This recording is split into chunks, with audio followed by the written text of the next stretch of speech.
National capital region का उभरता हुआ शहर भिवाड़ी उम्मीदों का, संभावनाओं का शहर बन रहा है। NH8 पर गुड़गांव से राजस्थान जाते हुए 45 मिनट बाद ही भिवाड़ी आ जाता है। दिल्ली और गुड़गांव से इतनी नजदीकी नहीं इस कस्बे को भविष्य के शहर की उपाधि दे दी है। उद्योग पर टिकी यहाँ की अर्थव्यवस्था इसके विकास में सबसे बड़ा सहारा है। भिवाड़ी भारत का दूसरा सबसे बड़ा औद्योगिक केंद्र है, जहाँ 3500 मध्यम से लेकर बड़े उद्योग हैं। भिवाड़ी में Honda, Gillette, Saint Gobain, Ray Ban, Havells, Pepsi, Jaguar, Bausch and Lomb, Blue Star, Motherson group और श्री सीमेंट्स जैसे नामी ब्रांड्स हैं। Delhi Mumbai industrial corridor project में शामिल किए जाने के बाद से भिवाड़ी का दर्जा कुछ और ऊंचा हो गया है। खुशखेड़ा, भिवाड़ी और नीमराना की औद्योगिक तिकड़ी को एक इंटीग्रेटेड औद्योगिक टाउनशिप के तौर पर विकसित किया जाएगा। साथ में डेडिकेटेड फ्रेट कॉरिडोर भी भिवाड़ी से होता हुआ जाएगा। उम्मीद है कि इससे शहर में जमकर विदेशी निवेश होगा। एक तो रोजगार के साधन और उस पर अच्छी कनेक्टिविटी, इन्हीं बातों से खींचकर गुड़गांव से लेकर मानेसर तक के पेशेवर नौजवान यहाँ चले आ रहे हैं। यहाँ का प्रॉपर्टी बाजार अलवर बाईपास मेगा हाईवे पर पनप रहा है, जहाँ किफायती घरों से लेकर मिड सेगमेंट के घर बन रहे हैं। भिवाड़ी में मकान औसतन 2600 रुपए प्रति वर्ग फुट में मिल रहे हैं। यहाँ 44 प्रोजेक्ट्स हैं जो 18,000 घर बना रहे हैं।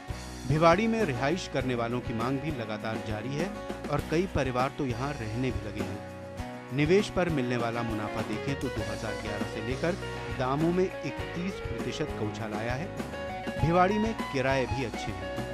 वसुंधरा राजे सरकार ने भिवाड़ी की सहूलतों को बेहतर करने के मकसद से एक अर्बन इम्प्रूवमेंट ट्रस्ट बनाया है, जिससे सड़क, पानी और सीवर के काम तेजी से हो सकेंगे।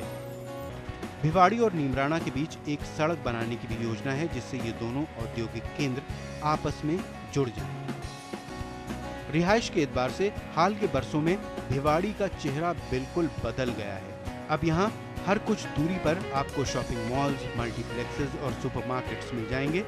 बेहतरीन स्कूल और स्वास्थ्य सेवाएं भी यहाँ हैं। सस्ते मकान और रोजगार, यही भिवाड़ी की सबसे बड़ी खूबियाँ हैं। इसके अलावा यहाँ आपको सुरक्षित और शांत माहौल भी मिलेगा। ये बात परिवार वालों को खूब लुभाती है।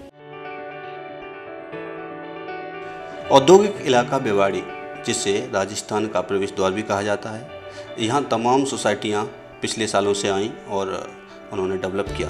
भिवाड़ी में बहुत ज़्यादा योगदान है इन सोसाइटियों का और यहाँ पर निवेश की काफ़ी संभावनाएं बढ़ गई हैं। प्रॉपर्टी से संबंधित बात करने के लिए आज हमारे साथ मौजूद हैं इन्वेस्टर एवेन्यू के डायरेक्टर रमेश बेसोहा जी। रमेश जी, आपका बहुत बहुत स्वागत। Thank you. इन्वेस्टमेंट के लिहाज से लोगों का रुझान बढ़ा है, वो सारा श्रेय जाता है इंडस्ट्री जोन को। यहाँ पे जो इन्वेस्टरों का रुझान बढ़ा है वो सारा श्रेय इंडस्ट्री जोन को जाता है कि यहाँ आज इंडिया के दूसरे स्थान पे इंडस्ट्री जोन में भिवाड़ी का नाम लिया जाता है। सर, भिवाड़ी में इन्वेस्टमेंट करना चाहते हैं, लेकिन यहाँ पर जो मूलभूत सुविधाएं होनी चाहिए वो देखने को नहीं मिलती। यहाँ पे जो डेवलपमेंट हुआ है मोस्टली अलवर बाईपास रोड पे हुआ है। इसके अलावा जो डेवलपमेंट है भिवाड़ी से निकासी का, हाईवे का, सीवर का, पानी का, उस पे अभी बिल्डरों ने भी और यहाँ के जो प्रशासन ने भी ध्यान नहीं दिया कि यहाँ सीवर भी, बिजली भी, पानी भी की निकासी भी होनी चाहिए। मेन जो हाईवे एक है NH25, उस पे डेवलपमेंट है। इसके अलावा जो देखा जाए भिवाड़ी के अंदर तो कोई ऐसा कुछ वो नहीं है कि जहाँ से लोग आ सके। भिवाड़ी के अंदर जो ट्रैफिक का है वो पूरा एक ही रोड पे है, वो अलवर बाईपास। हम देख रहे हैं सर, तमाम तरह की सोसाइटियाँ यहाँ आई हैं, आशियाना आंगन हैं और भी बहुत सारी पिछले सालों से बहुत डेवलप हुआ है। तो लोगों के दिमाग में एक चीज़ क्लिक करती है कि भाई किस सोसाइटी में फ्लैट लेना संभव है या कहाँ निवेश करना चाहिए। मेन क्या है कि जो यहाँ के अच्छे बिल्डरों में हैं, 5-10 बिल्डरों का मैं नाम लेना नहीं चाहूँगा, बाकी जो 5-10 बिल्डर जो अच्छे हैं यहाँ पे टाइम पे पोजीशन दे रहे हैं, टाइम पे काम करके दे रहे हैं, सोसाइटी के अंदर बिजली पानी की फैसिलिटी दे रहे हैं, उनके अंदर उन्होंने निवेश करना चाहिए। बाकी यहाँ पे 80 के आसपास बिल्डर बैठे हुए हैं भिवाड़ी के अंदर, जिनके पास 5 बीघे ज़मीन है 50 बीघे करके बेचते हैं, टाइम पे पोजीशन नहीं देते, उसका भी एक मैं सिरे यहाँ पे बताऊँगा कि ये भी एक गलत है। यहाँ पे पूरा सिस्टम के हिसाब से अगर देखा जाए तो भिवाड़ी के अंदर आज 5 से 10 बिल्डर ऐसे हैं जो सही यहाँ पे काम कर रहे हैं। सबसे पहले जो प्रॉपर्टी को लेना चाहता है और उसको ये पता करना होता है कि भाई कौन सा बिल्डर ऐसा है कि उसके साथ धोखाधड़ी ना हो। धोखाधड़ी से बहुत डरते हैं लोग, तो उसके बारे में क्या तहकीकात कर सकता है? उसके प्रोजेक्ट पे जाए, उसके जो भी डॉक्यूमेंट्स वगैरह हैं कि भी तेरे पास ज़मीन है या नहीं है, आप सोसाइटी की पोजीशन कब दोगे, आप बेचना कब स्टार्ट कर रहे हो, इस पे बनाना कब स्टार्ट करते हो। अब यहाँ पे मैं वो भी नाम लेना नहीं चाहूँगा किसी बिल्डर का कि उसने लॉन्चिंग कब किया, वो उसको बनाना कब स्टार्ट करेगा, तो वो भी बहुत एक कस्टमर के ऊपर होती है कि यहाँ के जो डीलर हैं या कोई भी हैं उनको तो एक बेचने का मैटर होता है, बिल्डर को भी एक अपना प्रोजेक्ट बेचने का मैटर होता है। इस चीज़ पे तो ध्यान क्लाइंट को देना पड़ेगा, इन्वेस्टर को देना पड़ेगा कि मैं किस बिल्डर के साथ अपना पैसा इन्वेस्टमेंट कर रहा हूँ, ये मेरा कब पोजीशन देगा और इसके पास इतनी ज़मीन है भी या नहीं भी है।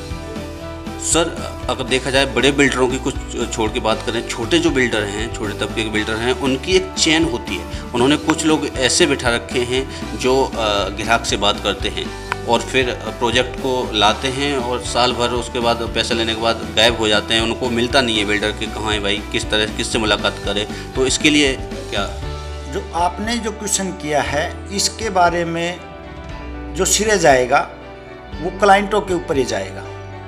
क्लाइंट को सबसे पहले बिल्डर का बैकग्राउंड देखना है कि ये जो सोसाइटी बना रहा है ये बना पाएगा भी या नहीं, या इससे पहले इसने इतनी कोई सोसाइटी बनाई है या नहीं।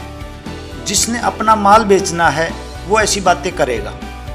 उसमें कुछ कमियां हमारी भी हैं, जो हम ब्रोकर होता है अपना स्वार्थ के लिए वो कस्टमर को वहाँ पे लेके आ जाता है। सर, एक ये डीएलसी का बड़ा मुद्दा है।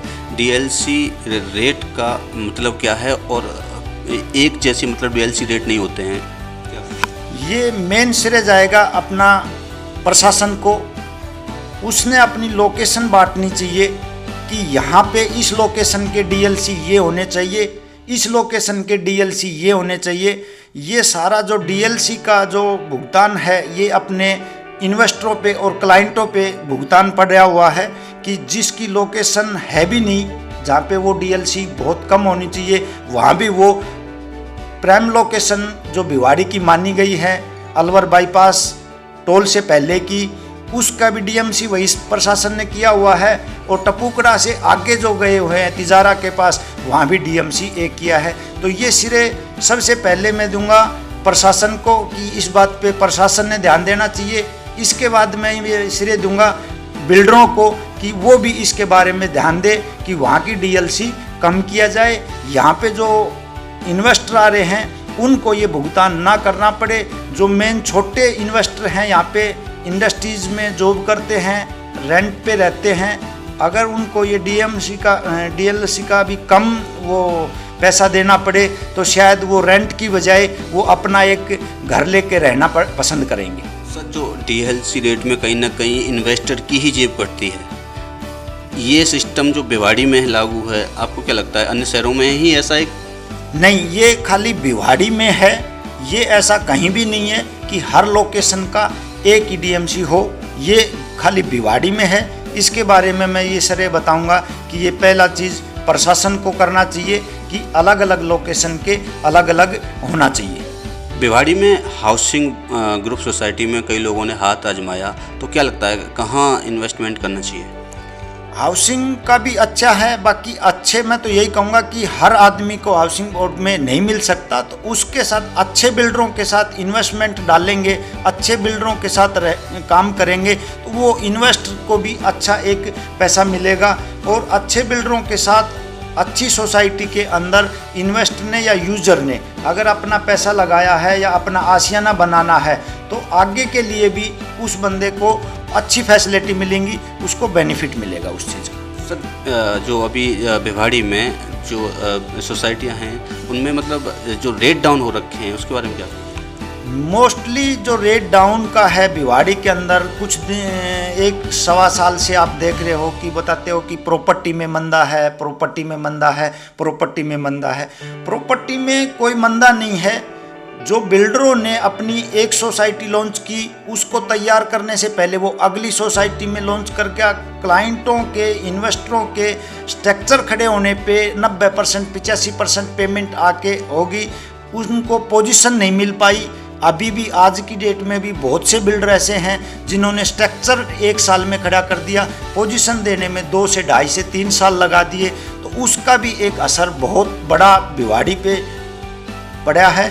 जो इन्वेस्टर यहाँ पे अपना पैसा निकाल नहीं पाया आज की डेट में, उसको एक स्ट्रक्चर पे पूरी पेमेंट ले नहीं हो गया और आज तक उसको 1 साल से 1.5 साल से वो बाहर नहीं निकल पाए। क्योंकि यूजर जब भी आता है तभी आएगा तब उसको पोजीशन मिलेगी। सर देखा जाए तो कुछ सालों से ये जो प्रॉपर्टी और सोसाइटी का और जो रियल एस्टेट का कारोबार है बहुत बड़ा है। काफ़ी हद तक नए नए प्रोजेक्ट आए, नए नए बिल्डर्स आए हैं। आप क्या मानते हैं कि कहीं ना कहीं इस चेन में जितने लोग जुड़ते जाते हैं और उसके हिसाब से फिर तेज़ी भी बढ़ती जाती है प्रॉपर्टी पे, तो आपको ऐसा लगा कि भिवाड़ी में ऐसा भिवाड़ी में हुआ? भिवाड़ी के अंदर जो एक नया शहर डेवलपमेंट हुआ और यहाँ के जो स्टार्टिंग प्रोजेक्ट थे उनकी टाइम से पोजीशन हुई। सप्लाई इतनी ज़्यादा नहीं थी। जितने यहाँ पे इंडस्ट्री जोन हैं उनके अंदर जो लोग रह रहे थे उन्होंने एक अपना आशियाना भिवाड़ी में चाहिए था। उसकी वजह से यहाँ का डेवलपमेंट को देखते हुए यहाँ की सोसाइटी कम होने के कारण यहाँ पे लोग काफ़ी आए, अच्छे बिल्डर आए थे। अच्छे बिल्डरों ने यहाँ पे टाइमली पोजीशन दी, टाइमली उन पे काम स्टार्ट किया। उसके बावजूद जब यहाँ पे सप्लाई जितनी ट्रैफिक आने लगा उतने ही यहाँ पे बिल्डर आने लगे।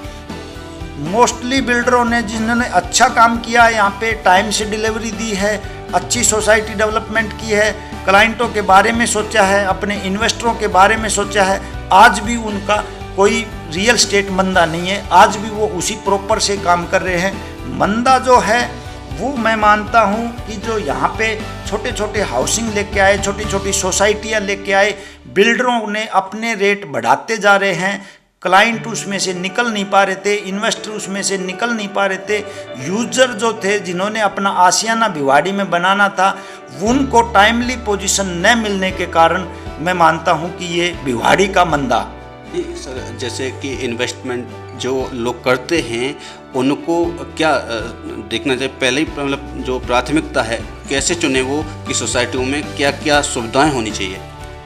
ये चीज़ें तो बिल्डर उनको पहले बोलता है कि पावर बैकअप है, पानी की सुविधा है, सीवर की सुविधा है, लिफ्ट वगैरह सही है। ये चीज़ तो बिल्डर उनको बोल के बेचता है। ये चीज़ तो वो चीज़ तो आम है कि ऐसी सोसाइटी के अंदर पानी भी, पावर बैकअप भी, बिजली भी, सीवर भी, पार्क भी, ये सब चीज़ें तो सोसाइटी के अंदर होती है और ये ऑलरेडी भिवाड़ी में ये ऐसा चीज़ है भी। नहीं सर, भिवाड़ी में जो सबसे बड़ी समस्या है वो आप देख सकते हैं कि पॉल्यूशन की समस्या है, गंदगी पड़ी मिल जाएगी आपको हर जगह, पानी की गंभीर समस्या, पीने वाले पानी की खराब पानी है। तो क्या कहेंगे कि इन्वेस्टर यहाँ पर इन्वेस्ट करे तो क्या कैसे? जो यहाँ पे आपने बताया सीवर की, प्रदूषण की, रोड की, इसके बारे में भी अभी सरकार सोच रही है और इसका काम चल भी रहा है। इतना जल्दी तो नहीं था क्योंकि यहाँ पे जो शहर था जिस तरीके का भिवाड़ी, तो इतनी डेवलपमेंट नहीं थी, तो इन चीज़ों की उस टाइम पे ज़रूरत नहीं पड़ी थी। अब वो चीज़ें जो आई हैं यहाँ पे, आपने पूछा कि अभी सीवर नहीं है, बिजली नहीं है, पानी नहीं है, खारा पानी है, तो ये सहज आप देखोगे तो इन चीज़ों पे भी सरकार अपना वो कर रही है। तो ये सब चीज़ें आपको आने वाले समय में इन चीज़ों की प्रॉब्लम नहीं रहेगी। सर एक मुद्दा बहुत बड़ा है, कुछ बिल्डरों ने बिना एनओसी के ही बिल्डिंगें खड़ी कर दी रातों रात। क्या ये प्रशासन की कमियां हैं जी? प्रशासन को आप जिम्मेदार मानते हैं सर? इस चीज़ को प्रशासन को जिम्मेवार मानते हैं। अगर जिसके पास ज़मीन नहीं है, अभी उनके पास पूरी एनओसी नहीं है, तो वो सरकार उनको बारे में अभी उनको खड़ा करने में या इन्वेस्टरों को ध्यान देना चाहिए सरकार को भी उस चीज़ में, या यहाँ की जो लोकल वो है, उनको उस पर ध्यान देना चाहिए कि आप आम लोगों के इस तरह पैसा ना जुटा जाए। सर, भिवाड़ी में हम देखते हैं कि सोसाइटियों में 15-15 माले की बिल्डिंगें ऊंची ऊंची खड़ी कर दी गई हैं, लेकिन किसी भी घटना के वक्त यहाँ पर गाड़ियाँ नहीं होती हैं, दमकल की गाड़ियाँ नहीं होती हैं, प्रशासन के पास वो इंतजामात नहीं है, फिर कैसे अनुमति मिली? ये मैं आपका एक सवाल काटूंगा। प्रशासन की इसमें मैं कमी नहीं बता पाऊंगा, क्योंकि जो कमियां आपने बताई कि एक सोसाइटी के अंदर 800, 1200, 2000 फ्लैट हैं, प्रशासन का भी एक लिमिट दायरा होता है कि जो फैसिलिटी दे सकता है, तो वो एक दायरा होता है। दायरा से बाहर जो निकल के काम होता है उसमें प्रशासन जिम्मेवार नहीं होगा। उसमें मैं जिम्मेवार ठहराऊंगा तो मैं बिल्डरों को ठहराऊंगा। एक बिल्डर यहाँ से 15 किलोमीटर या 20 किलोमीटर दूर जाके एक सोसाइटी डेवलपमेंट की है, तो उसका जिम्मेवार बिल्डर होगा। उसने उसके अंदर 2000 फैमिली रह रही हैं, 1500 फैमिली रह रही है, तो उनकी जो फैसिलिटी चाहिए, एम्बुलेंस की चाहिए, फायर ब्रिगेड की चाहिए, तो वो बिल्डर ने अपना इंतजाम करना चाहिए उसी के अंदर कि सोसाइटी के अंदर एक एम्बुलेंस या फायर ब्रिगेड, ये चीज़ें बिल्डर ने अपना वहाँ पे रखना चाहिए कि सरकार या प्रशासन वहाँ तक ये फैसिलिटी नहीं दे पाता। तो जो इतना पैसा इन्वेस्टरों से, यूजरों से कमाता है, तो इस चीज़ों में तो बहुत छोटी इन्वेस्टमेंट मानता हूँ मैं। और उसकी सोसाइटी अगर इस चीज़ की हर बिल्डर के अपना लेवल पे एम्बुलेंस का या फायर ब्रिगेड का, सिक्योरिटी का बिल्डर ने अपना ख्याल रखेगा, तो मैं ये मानता हूँ कि यहाँ पे इन्वेस्टर भी और यूज़र भी एक चैन की सांस और ले सकते हैं। यहाँ पे इन्वेस्टमेंट या यूज़र आशियाना बनाने वाले भिवाड़ी में वो क्लाइंटेज बढ़ेगी बल्कि घटेगी नहीं। वो बिल्डर को अपने इसके बारे में सोचना चाहिए कि भी मैं इतनी बड़ी बिल्डिंग यहाँ पे खड़ा कर रहा हूँ, 2000 फैमिली है, 1500 फैमिली हैं, वो मेरे यहाँ पे रह रही हैं, तो ये चीज़ें उनको ध्यान देना चाहिए कि फायर ब्रिगेड यहाँ पे होनी चाहिए, एम्बुलेंस यहाँ पे होनी चाहिए, सिक्योरिटी मेरी यहाँ पे होनी चाहिए, तो वो जाएगा। अभी तक हम देखते हैं कि भिवाड़ी में तो शायद ऐसा नहीं है किसी भी। हाँ, भिवाड़ी में नहीं है।